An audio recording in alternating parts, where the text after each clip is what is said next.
जय हिंद दोस्तों, आपके अपने YouTube चैनल ऑनलाइन फोरम पर आप सभी का स्वागत है। तो दोस्तों, आज की वीडियो आप सभी के लिए बहुत ही स्पेशल होने वाली है। It is like a special session for all of you.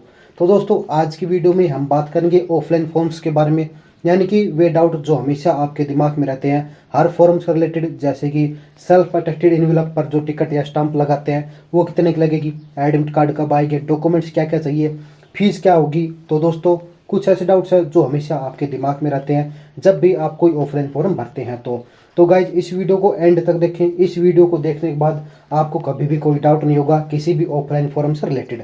तो चलिए दोस्तों, इस वीडियो की शुरुआत करते हैं। लेकिन उससे पहले वीडियो को लाइक कर ले, और अगर चैनल को सब्सक्राइब नहीं किया है तो अभी से चैनल को सब्सक्राइब करके बेल नोटिफिकेशन ऑल पर सेट कर ले, ताकि आगे ऑनलाइन और ऑफलाइन वैकेंसीज की जानकारियां आपको तुरंत मिलती रहे। तो दोस्तों, अगर कर लिया है तो चलिए लेट्स स्टार्ट।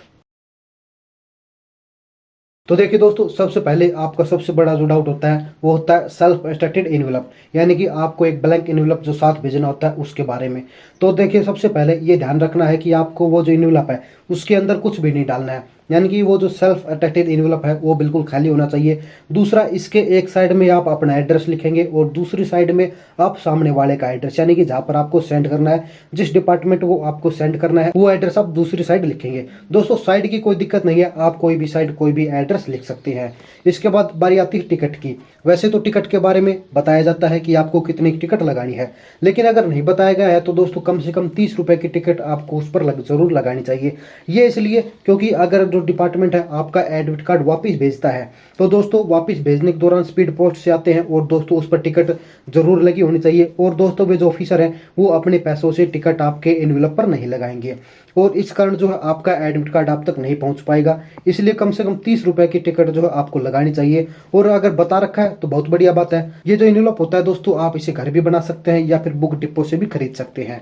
तो दोस्तों, ये था आपका पहला डाउट जो कि कई बार पूछा गया है। आई होप कि आपका ये डाउट क्लियर हो गया होगा। अब इसके बाद जो नेक्स्ट डाउट है वो देखिए। तो दोस्तों, दूसरा जो डाउट है वो है आपके एडमिट कार्ड या फिर रिजल्ट से रिलेटेड।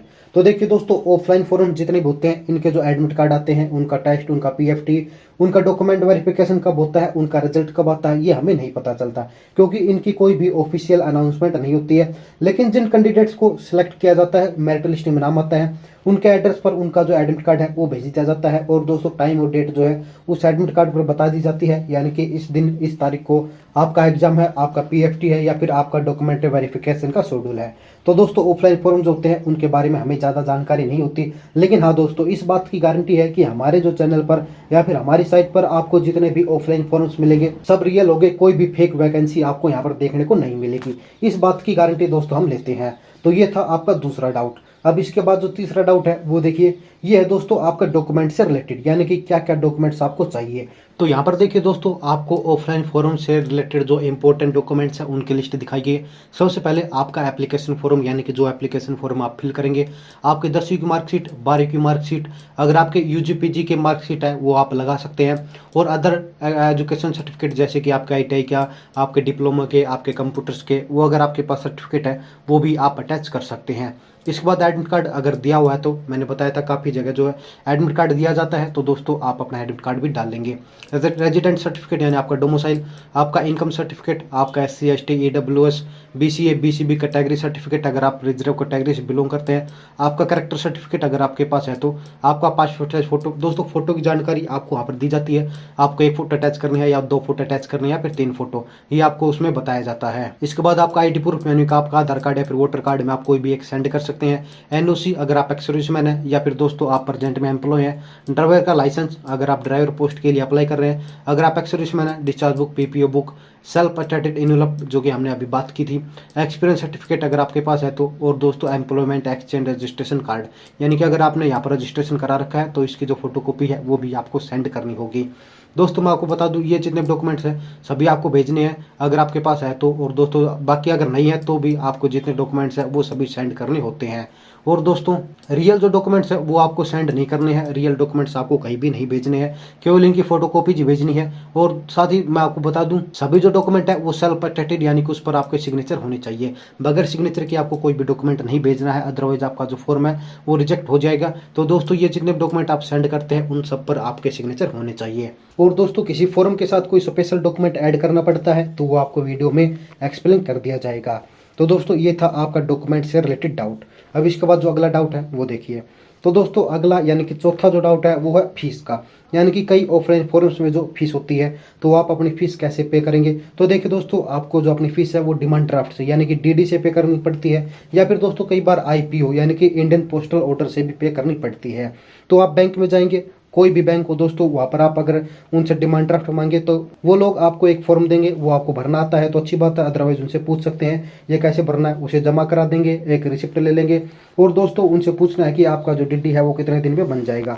हालांकि दोस्तों मैं आपको बता दूं, वे सभी डिटेल्स वो खुद देंगे यानी कि बैंक वाले देंगे, लेकिन दोस्तों अलग अलग बैंक की अलग अलग स्कीम होती है, इसलिए दोस्तों मुझे इस बारे में ज़्यादा जानकारी नहीं है, लेकिन आप किसी भी बैंक में जाकर अपना डिमांड ड्राफ्ट बनवा सकते हैं।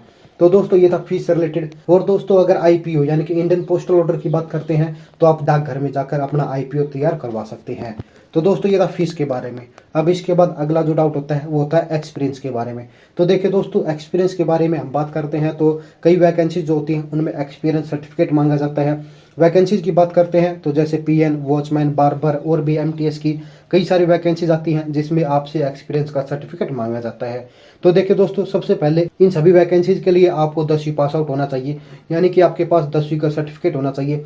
और दोस्तों ट्रेड का सर्टिफिकेट भी आपके पास होना चाहिए। ट्रेड की बात करते हैं तो जैसे कि बार्बर, कारपेंटर, फिटर, पेंटर, इस तरह की वैकेंसीज निकाली जाती हैं। हालांकि दोस्तों वॉचमैन और पीएन की जो वैकेंसीज निकाली जाती हैं इनके लिए ट्रेड सर्टिफिकेट नहीं होता। इसके बाद आपको 2 साल का या फिर 1 साल का एक्सपीरियंस मांगा जाता है। तो दोस्तों अगर आपने कहीं पर काम किया है, यानी कि आपने कहीं पर पीएन की, वॉचमैन की या फिर बार्बर की जॉब की है, या फिर खुद का काम किया है, मान लीजिए बार्बर का या फिर कारपेंटर का खुद का काम किया है, तो दोस्तों आप अपना एक्सपीरियंस सर्टिफिकेट बनवा सकते हैं कहीं पर जहाँ पर काम किया है। या फिर खुद का काम किया है तो दोस्तों आप एक सिंपल सा एफिडेविट बनवा सकते हैं। और दोस्तों अगर कहीं पर काम नहीं किया है तो भी आप इसके लिए अप्लाई कर सकते हैं। एक्सपीरियंस सर्टिफिकेट दोस्तों आप बाद में कहीं से जुगाड़ करके बनवा सकते हैं। तो दोस्तों ये था आपका 5वां डाउट, यानी कि एक्सपीरियंस का सर्टिफिकेट जो होता है उससे रिलेटेड। अब इसके बाद आपके कुछ छोटे छोटे डाउट और होते हैं, जैसे कि एज कैलकुलेशन का। तो देखो दोस्तों, इसका हमने एक वीडियो बना रखा है, आप उस वीडियो को देख सकते हैं, उसका लिंक आपको डिस्क्रिप्शन में मिल जाएगा कि एज कैलकुलेशन कैसे करनी है। आप मोबाइल की सहायता से अपनी एज कैलकुलेट कर सकते हैं। अगर एड्रेस की बात करते हैं तो देखिए 2 एड्रेस आपसे पूछे जाते हैं, कॉरेस्पोंडेंस एड्रेस और परमानेंट एड्रेस। 2 तरह के ये एड्रेस कई बार पूछे जाते हैं, लगभग हर जो ऑफलाइन फॉर्म होता है उसमें यही दोनों एड्रेस पूछे जाते हैं। तो दोस्तों परमानेंट एड्रेस यानी कि जहाँ पर आप परमानेंट रहते हैं, आपकी फैमिली रहती है। और अगर कॉरेस्पोंडेंस एड्रेस की बात करते हैं तो मतलब मान लीजिए आप कहीं बाहर पढ़ाई करते हैं, कहीं जॉब करते हैं, तो वहाँ पर आपने कोई रूम ले रखा है, कोई क्वार्टर ले रखा है और आप वहीं पर रहते हैं, तो वो जो एड्रेस है आपके रूम का, आपके क्वार्टर का, वो होता है आपका कॉरेस्पोंडेंस एड्रेस। और जहाँ पर आपकी फैमिली रहती है वो होता है आपका परमानेंट एड्रेस। और दोस्तों एक और डाउट, जो कि ऑफलाइन फॉर्म्स को हम टाइप कर सकते हैं या फिर दोस्तों आपको बाय हैंड फिल करना होता है। तो दोस्तों 99.99 यानी कि 99.999% जो है आपको फॉर्म जो है बाय हैंड ही लिखने होते हैं, यानी कि हाथ से लिखने होते हैं। और बाकी जितने बच गए उनमें आपको स्पेशली डिस्क्राइब किया जाता है कि ये जो फॉर्म है ये आपको टाइप करना होगा, या फिर दोस्तों आपको कंप्यूटर द्वारा जो है प्रिंट करवा के ही भेजना होगा। और दोस्तों फॉर्म फिल करने के दौरान हमेशा ब्लू पेन का यूज करें, और चाहे जेल का हो चाहे बॉल का हो, हमेशा ब्लू पेन का यूज करें। हालांकि दोस्तों मजबूरी में आप ब्लैक पेन का भी यूज कर सकते हैं, हालांकि ज़्यादा दिक्कत नहीं होने वाली, लेकिन रेड पेन का कभी भी आपको यूज नहीं करना है। दोस्तों फॉर्म फिल करने के दौरान आपको ध्यान रखना है सभी जो वर्ड्स है, यानी कि जो भी आप लिखते हैं वो कैपिटल अल्फाबेट्स यानी कि बड़े अक्षरों में लिखना है, छोटे अक्षरों का यूज आपको नहीं करना है। यहाँ तक कि आपकी जो मेल आईडी है वो भी आपको कैपिटल लेटर्स में लिखनी होती है। तो दोस्तों ये थे कुछ इंपॉर्टेंट डाउट्स जो कि हमेशा आपके दिमाग में रहते हैं जब भी आप कोई ऑफलाइन फॉर्म फिल करते हैं। लेकिन शायद दोस्तों अब आपके ये डाउट्स हैं वो क्लियर हो गए होंगे, और दोस्तों आगे चलकर आपको प्रॉब्लम ना आए। लेकिन फिर भी कोई डाउट होता है तो आप मुझे कमेंट में लिख सकते हैं, या फिर दोस्तों सोशल मीडिया पर डीएम कर सकते हैं, जिसके लिंक आपको डिस्क्रिप्शन में मिल जाएंगे। तो दोस्तों लास्ट में आपसे एक ही सवाल, वीडियो कैसी लगी? अगर एंड तक देखी है तो बढ़िया ही लगी होगी, लेकिन अगर दोस्तों वीडियो रियल में इन्फॉर्मेटिव लगी है, आपके डाउट्स क्लियर हुए हैं, तो इस वीडियो को लाइक कीजिए, शेयर जरूर से करिए अपने सभी व्हाट्सएप ग्रुप्स में, अपने सभी फ्रेंड्स के साथ जो कि ऑफलाइन फॉर्म फिल करते हैं, और चैनल को सब्सक्राइब कर ले अगर आपने अभी तक नहीं किया है, और दोस्तों सब्सक्राइब करके बेल नोटिफिकेशन ऑल पर जरूर सेट कर लें। तो दोस्तों आज की वीडियो में इतना ही ज्ञान, काफ़ी ज्ञान हो चुका है। तो जल्दी मिलते हैं दोबारा किसी नई वीडियो में नई अपडेट के साथ। तब तक के लिए जय हिंद, जय भारत।